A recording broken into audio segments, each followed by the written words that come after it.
Hey y'all, welcome back to my channel. Today we're going to work on a real quick crock pot cheesesteak tortellini recipe. The first thing that you'll need to do is go ahead and brown you some ground beef. You're going to do that separately, of course, and then we're going to get started on the rest of this. You do have a little bit of prep work besides that involved. You need to slice an onion and a bell pepper.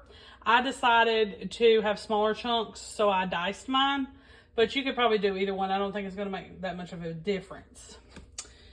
I'm going to take 2 cups of water, and I'm going to add a little bit of beef bouillon powder to it.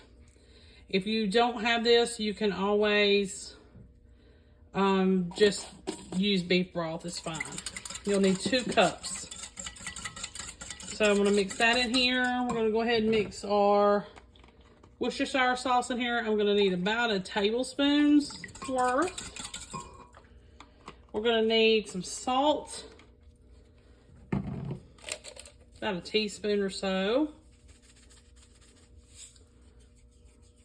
Half a teaspoon of black pepper. And I'm going to add some garlic because I didn't add any fresh. You can always do that. I'm just going to do about a teaspoon and a half. All right, we'll whisk all this together. Let me get my insert. So I went ahead and sprayed my insert. Now I'm adding the beef that I cooked to the bottom of this, my cooked beef. And then we're going to add our bell peppers and onions. Like I said, you can slice these, but I diced them.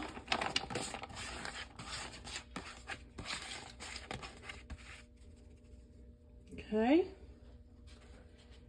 And we're going to add our beef broth mixture to this.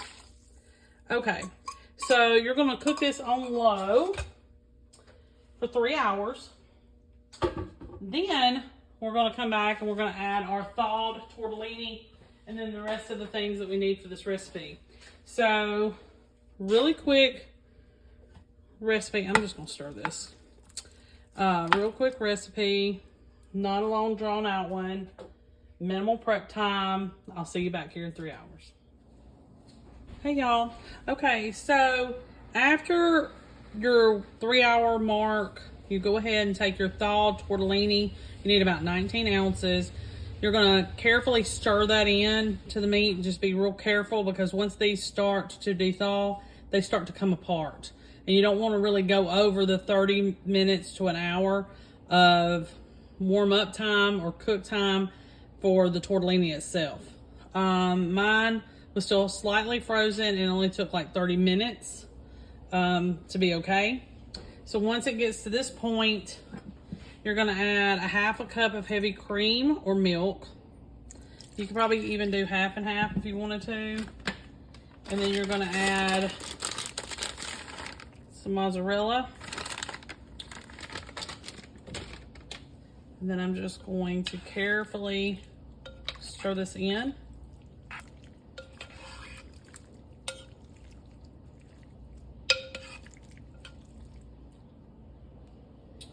And then I'll put the rest of this on top. I'm going to put it back into my heating element on my crock pot and let this cheese melt. And I'll come back when that's over with and show you the finished product. Okay, y'all, so this is the finished product. I was a little disappointed because when I took it out of the crock pot, it messed my whole little cheese melt thing up. But melted perfectly. I just left it still cooking just a little bit, just for like 5 minutes. But it's probably hot enough you don't even need to do that. Went together pretty well. Like I said, the tortellini, I did not de-thaw it completely. Or thaw it completely. So it still worked out fine. Be careful with your tortellini. Don't let it overcook before you start adding the rest of the recipe, because if you do, it will come apart. Just keep that in mind. It's not as forgivable as a ravioli is, even though ravioli can do the same thing. this doesn't take any time at all, and it'll start to come apart. But really great idea, really great recipe, and it took very little money to make it. Make sure you like and subscribe. I'll see you next time. Hey y'all, welcome back to my channel. Today we are going to do another crock pot recipe.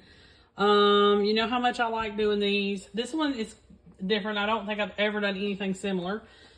This is called slow cooker steak, potatoes, and corn. And it does have a little bit of prep work that goes into it. So you need to keep that in mind when you decide to do this recipe. I did switch up some of the things, like always. So let's get started. The recipe calls for 1.5 pounds of sirloin steak cut into bite-sized pieces. I opted for some beef stew. Same thing. The author of the recipe even says that you can use that. So that's what we're going to do.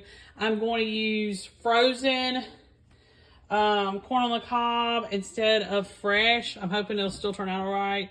You're supposed to get about 4 corns on the cob fresh and cut them in half. I just got 6 of the ones called niblets or nibblers, which are the smaller ones already cut, so we didn't have to do that. So I think that's the only thing I changed. Oh, I didn't use petite red potatoes. I used regular red potatoes and I cut those down. All right, so get your insert, spray it or put in liner, whichever.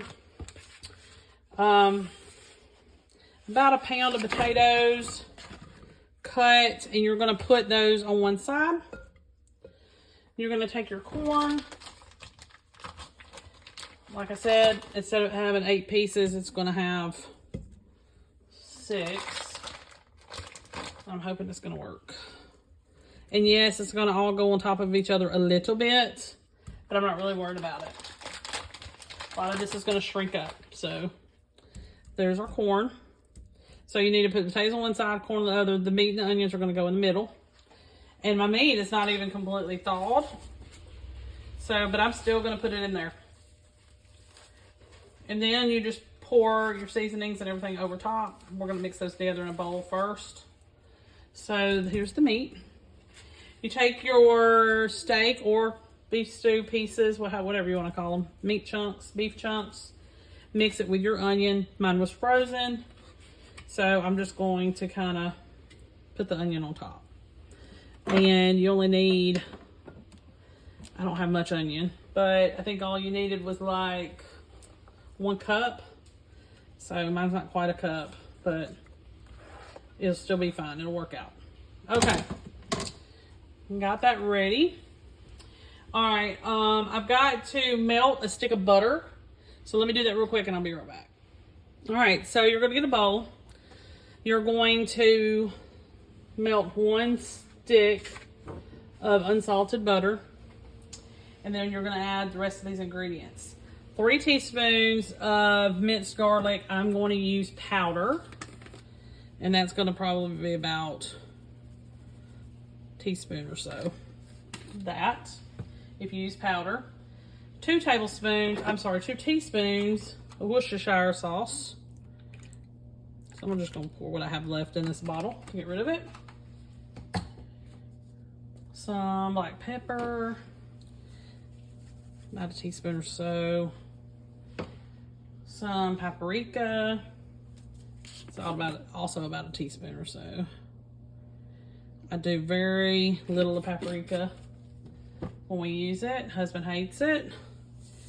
Half a teaspoon of salt. 1 teaspoon of onion powder. Now I'm trying to get rid of this piece of a thing that I have. I'm probably going to need just a little bit more. And the moisture is like clearly gotten to my onion powder. Half a teaspoon of coriander. This is ground coriander. And it's just not wanting to work. Half a teaspoon or so should work. Half a teaspoon of dry mustard or ground mustard. Oops. Put all that back. A little bit of rosemary. Also not a fan of that either, but I'm just gonna put a little in. It's supposed to be about half a teaspoon. I'm probably gonna do about a quarter of a teaspoon. And red pepper flakes. Quarter of a teaspoon. So not much, a little bit of a pinch. So maybe a little bit more than a pinch. All right, so I'm gonna whisk this together. And yes, I put a little extra onion powder, but it'll work because I didn't have enough onion. Remember that? So, all right. So we're gonna pull our insert back over. And we're gonna pour this over everything.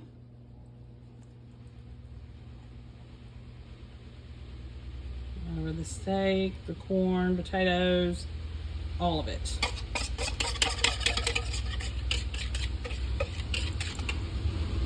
You're gonna cover, you're gonna cook this on low for 5 to 6 hours. I'll see you back here when it's all done. Okay, y'all, so this is the finished product. I ended up doing mine on high for about 3.5 hours. It turned out perfect. I would suggest you getting stew meat instead of a steak if you don't want to have to do the prep work as far as cutting the meat up. But it did great, smells great, and it's a cheap way to have a different type of crock pot meal that's not a casserole. Okay, make sure you like and subscribe. I'll see you next time.